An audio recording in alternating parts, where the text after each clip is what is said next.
Hola my loves. Goja kamera iko juu sana. Ngoja nisonge nyuma. So, how are you? Welcome back to the Champs podcast for another real, raw, and very necessary episode. As you can see me today, niko na pussycat. I wanted it very clean, but I wanted it very messy. So I was going to do my hair just before the episode. And I remembered how I do not have my microphone yet. Hello. Jesus Christ. What a blooper. Na nilikuwa nimeanza vizuri.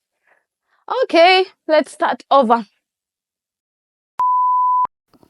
Hi, Champs family. Welcome back to another episode of the Champs podcast for another real, raw, and very necessary conversation. And today, of course, I'm shooting from my house. This is my kitchen, as you can see. So, you might be probably wondering what's going on with the hair. I was going to do my hair the normal way, like a nice bun, nini. And then I remembered today is a very special day for me. I'm shooting this on Saturday, the 14th. And there's a chance I'm seeing my mom today. Ooh!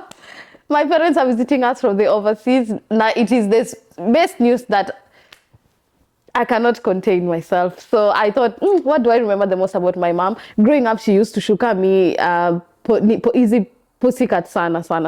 So I wanted it very neat, but I thought, I like a shaggy bun. And I've ended up with this, and then it's not very neat, but it does the job. And then when I sat down, I realized I was matching the couches. So in case you don't see me, hi, hello, welcome back to the Champs podcast. But seriously, guys, on a very serious note, today we are discussing something that it's a conversation that I know it's happening everywhere, TikTok and all that. It is about one movie.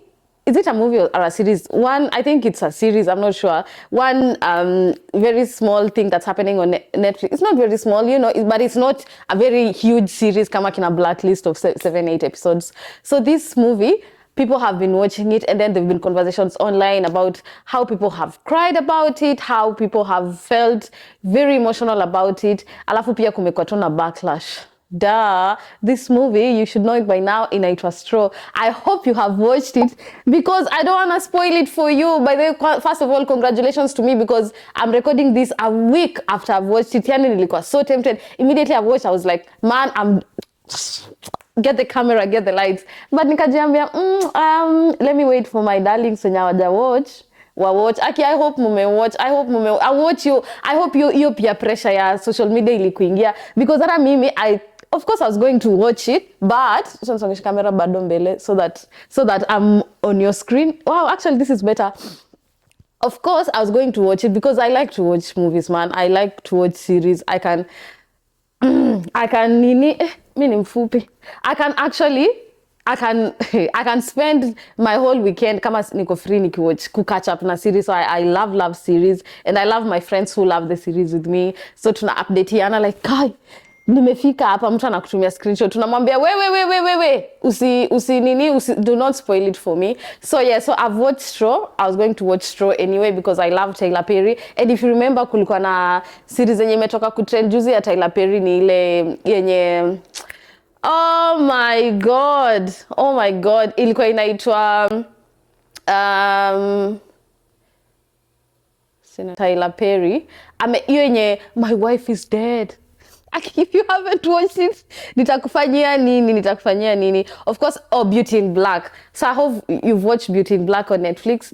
I have watched so many of Tyler Perry's shows. Like when I was still in Kenya, nilikuwa napendanga series refu. So niliwatchingi ingine ilikuwa inaitwa Have and Have Nots. I don't think ni ya Tyler Perry, but Tyler Perry ali directing or something. If Loving You is Wrong. Amefanya Tyler Perry House of Pain, Duplicity, The Oval.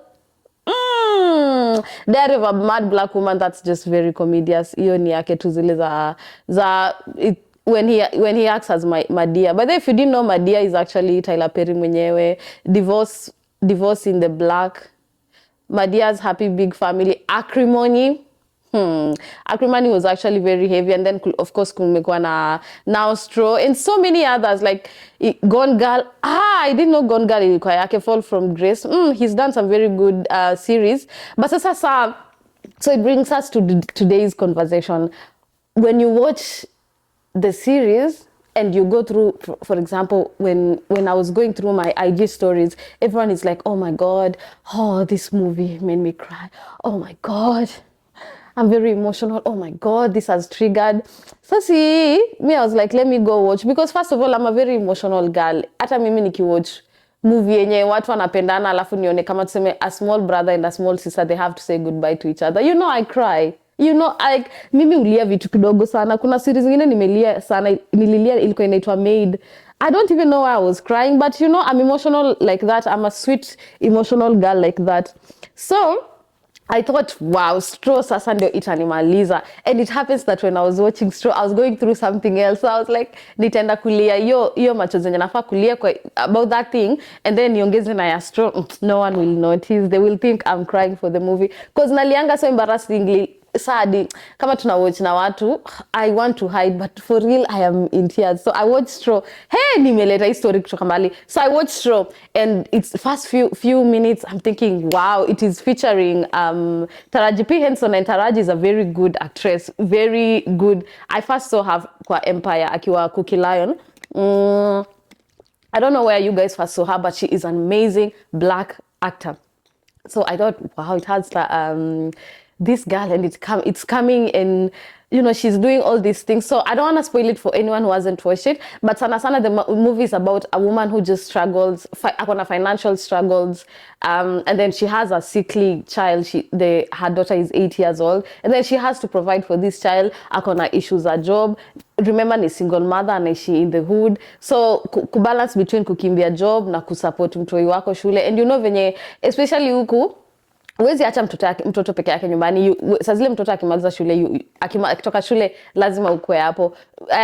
Headmaster akitana, you have to go pick your child. Si kama huko Kenya walikuwa wanafukuza mtoto, we tembea tu utafika home, siku utafika. So for her to juggle through that, ilikuwa inampressurize, and then she had these issues with the money, and then she had to go to the bank, and then they were saying that she's robbing the bank, and then of course there were police and everything and all that.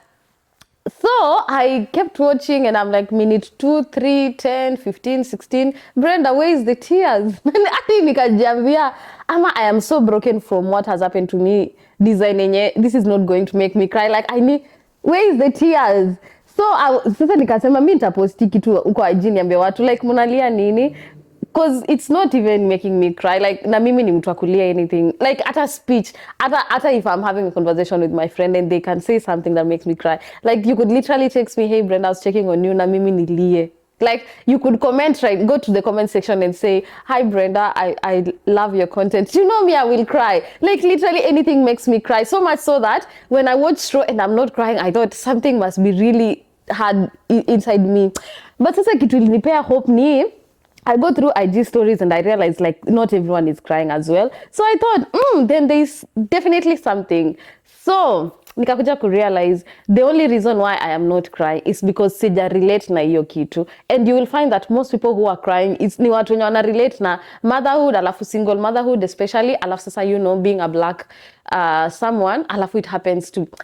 Sasa neza imagine, like, being in Australia, niko single mother, and then I have to go all these through things. I'm sure it will break me. So for those who did not cry, I don't think, even for me not crying, it doesn't take away from the goodness of the movie, because of the fact that it represents some people. Even if you see comments online, you'll see that mtu anakuambia, oh my God, this woke up some feelings in my heart, and it made me think of something. And as I was watching another you know, TikTok video, I don't know if I'll be able to post it up. So there's this, I can just explain. So there's this lady who they are watching Netflix. So it's the mom and the son wana watch Netflix. Alafu mama yake analia, yani yako dramatic, kitu kidogo amejirushanisha kwa bed nini. Na shuku pia alikuwa anaongeza, of course she was being dramatic and all that, but you know, she was really crying, like ni machozi ya ukweli. So you go to the comment section na watu wanasema so of course comment section is a mixture of us who did not cry and people who actually felt it na wakakuwa trigger to some emotions. And let me tell you, I acknowledge those emotions. If this video triggered something in you, it is totally okay. I acknowledge it. But also if it didn't, man, something else will. Relax, utalia kwingine. So these are the comments, I think. So one of the comments says, this shows our mothers carry a lot of pain inside. She's just letting it out. Kuna dem anaitwa ati she identified with the character. Her mother must have been through a lot. Someone else said, I understand her, you know, crying emojis. Someone says a black woman will always relate either her own or someone else's, she knows, you know, through someone else's experiences. Alafu comment, funny comment, ikasema ati don't let her watch any more movies. So another comment, so I'm the only one who didn't cry or feel bad. You know, that's valid, tuko wengi. Someone says, straw is our voices and struggles that go unnoticed. Someone says, you may be laughing, but she knows what she's crying. She's a mother and she's feeling the pain of a woman in the movie. Then someone says, some people laugh because they didn't really understand how hard it really is to be a poor black female with children or a child. It's hard. I know they are laughing at their mother. So because kwa hii movie, it's a child mwenye ana record mamake akilia through the movie. I mean kwa hii video. Alafu someone says, I swear that was me. One of my kids was diagnosed with epilepsy. So this was a reality I faced every single day until she was finally declared seizure-free 7 years after her diagnosis. Wow, that's good. Yeah, that's the cry of someone who has almost snapped a couple of times. Women mothers carry so much that people don't even know about. Someone akasema ati she better stop that hollering before Tyler Perry hires her on the next. And that brings me to another point. I saw a meme mwenye mtu alisema ati I can't wait for the day black women will be free of Tyler Perry. Do you guys really think Tyler Perry is exploiting struggles of a black woman? Because all her movies is just about women crying or women going through some especially black women, like Anna try to bring out. So kuna kwanga na ile conversation ya it's either Tyler Perry is actually enjoying making money off black women's problems, or the fact that he's the only one who's strong enough to come out and actually tell these stories through movies, because no one else wants to, no one else effing cares. We teseka tu uko, but Tyler like, because wanasemanga like sisi kama the media fraternity, hello! Since kama the media fraternity, we are the mirror of the society. So there's a chance Tyler Perry is actually mirroring what's happening in when you experience kitu watajua. And then there is just people saying, you know, Tyler is just making money off this thing. So when I was researching, of course going through TikToks ni nini, nilikuwa nimepata hizo. So just now before I sat down, I went through TikTok videos again about this straw. Na nika realized, I think we all watched it differently. Nika realized we all actually, there's a thing known as perception. So there's a way you will understand a movie and there's a way I will understand it. So far if you've watched up to this point, na manisha wewe umewatch hiyo kipindi na uko interested na the analysis. So kwa hiyo series, just a synopsis, venye tulikuwa tumesema, this woman, she's a single mom, she's living in the hood, and then she has an 8-year-old daughter mwenye anasuffer, I think epilepsy, I can't remember vizuri, but she's a sickly child. So that's why she keeps skipping work, akiitwa tu shule. In case the baby is sick, she's skipping work, she has to run. And then of course she was fired from her job. So when the employer, hiyo siku yenye aliacha job kukimbia kuona mtoi wake, time yenye anarudi akagongwa na gari ya polisi. So kwa na harassment ya polisi, ilikuwa a white police guy.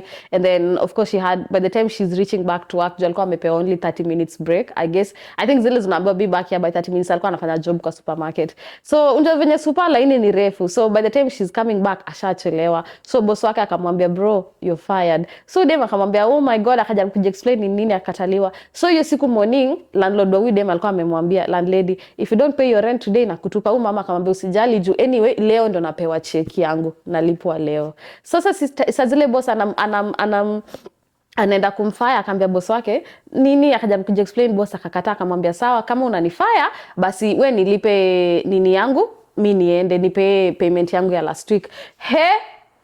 Wacha boss ajaribu kumwambia nitakupea next week, nitakutumia, it will be mailed to your house. So mama akamwambia it's right there, ndio hiyo juu ya table, wewe nipatie mimi niende. Sasa zile wewe mama ako back and forth na London na employer wake kwa hiyo supermarket, uko kwa back room ya super, kukatokea 2 robbers.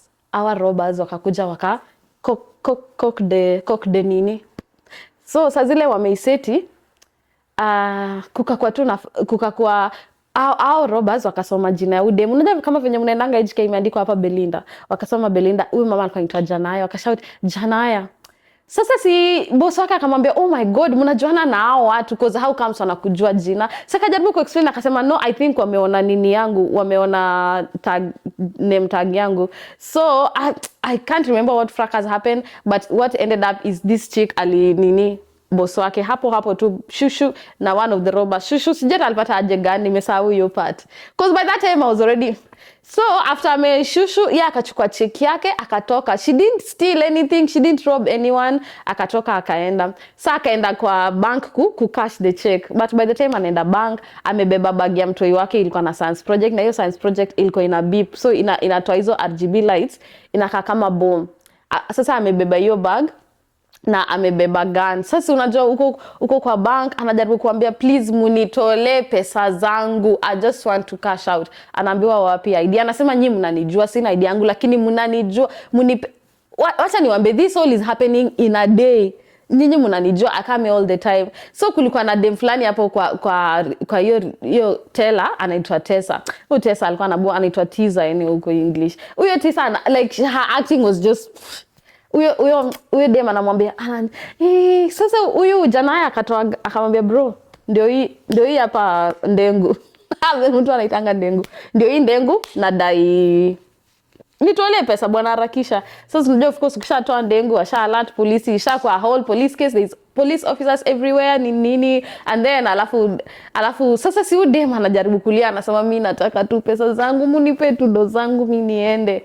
Sasa lakini sasa washasema ako na bomb. Unakumbuka ile science project ya mtoto, washasema ni bomb. So of course kuna sasa of course akona wasenyo na kanga umewateka, wanaitwa ni ameteka hao wase, alafu uko nje makarao anamwambia, "Toka nje, yaka mkono juu nini."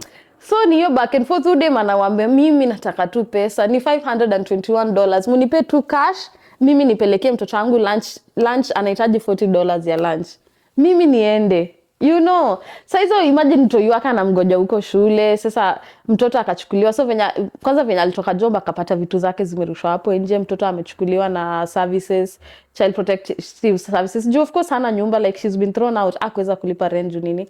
Sasa akiwa huko bank, yani it's just a lot of your pressure, and that's where I could understand why people were crying, because wame bring out your emotion she's not even here to rob, she just wants $521 aende alipie rent na alipie mtoi wake $40 ya lunch ya shule. Ni hiyo tu ndio pain yake, like that's just all she wants. She only wants $521. So in that back and forth, and there's a point her mom calls her. So FBI's wameenda kwa mamake anampigia na anamwambia, "Janaya, nasikia bana uko all over the news wanasema unaiba bank, are you robbing the bank?" Sasa udem anamwambia, "No mom, nataka tu pesa za mtoi." Mamake anamwambia, "I have bad news for you, mtoi wako amepass." So in that moment when anaambiwa mtoi wako amepass, kuna hiyo weight ya pain, and she's just looking up in the sky.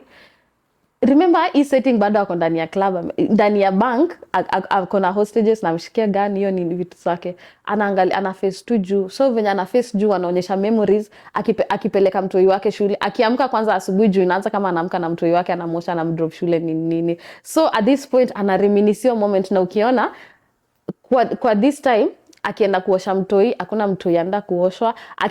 Akifungua mlango ya gari akiingisha mtoto shule, hakuna mtoto. Akifika shule, akishuka, akidrop mtoi wake shule, akiwavia principal, hakuna mtoto. Yani she's just waving at nothing. And that is the time I realized, like this whole time Janaya is actually mentally ill.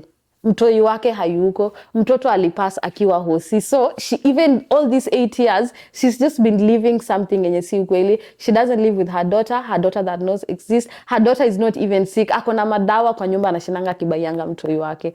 like, but the mtoto doesn't exist. Alafu so kuna sasa ndio nikasoma kwa hii comment and I thought, Jesus Christ. So this comment says, the movie Straw was deeper than it seemed. You really had to pay attention. When Janaya's mom called asking why the FBI was at her house and what she was doing robbing a bank, it started to unravel.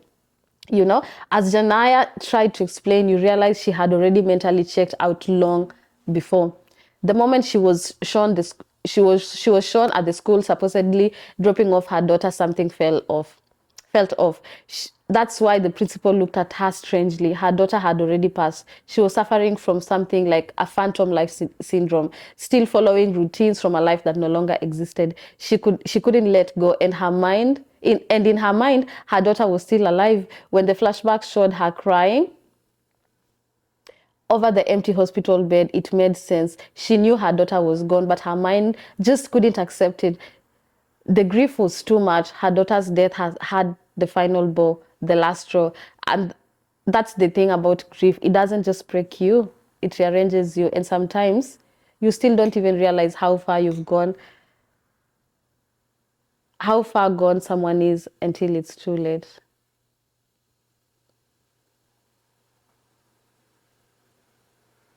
Wow. What did you think about the episode, guys? Thanks for watching, and I hope to see you. Now I want to cry. Now this makes me want to cry. I'm so bad. I'm so sorry I didn't cry when. I'm so sorry I didn't. I'm so sorry I didn't cry when I watched it, but now it makes so much sense. Otherwise, guys, until the next one, I hope you like this kind of. Do you like this kind of an episode? Do you? Please tell me you do. As usual, I love you so much. Bye.